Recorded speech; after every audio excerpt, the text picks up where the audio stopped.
Welcome to our channel. Today we how to log into Google Home and secure your smart home privacy settings, full guide step by step clearly. Open your device and access the Google Home app. If you haven't yet installed the app, visit the Google Play Store or Apple App Store to download it. Once the installation is complete, open the Google Home app. You will be prompted to sign in to your Google account.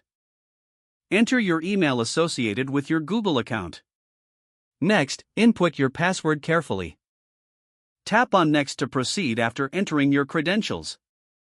If you have two-factor authentication enabled, you may be asked to verify your identity. Follow the on-screen instructions to complete the verification process. Once logged in, you will see your home dashboard. To access privacy settings, tap on your profile icon in the top right corner. From the menu, select Assistant Settings. Scroll down to find the Privacy section and tap on it. Here, you will see options for managing your activity and data. Review the available settings to control what data Google can access. You can manage voice recordings, location history, and more. For added security, return to your profile settings. Select Manage your Google account. Under the Security tab, review your account security options. Consider turning on alerts for unrecognized sign-ins.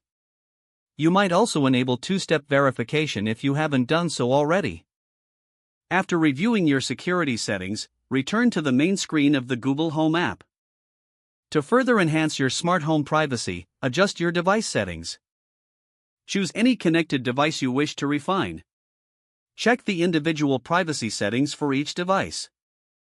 Make adjustments based on your comfort level regarding data sharing. Once you're satisfied with your privacy settings, exit the app. Your Google Home account is now secure, enhancing your smart home experience. Regularly check these settings to ensure your privacy remains a priority.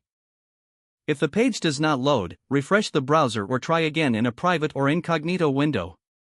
Don't forget to like this video and subscribe to our channel for more step-by-step tech guides.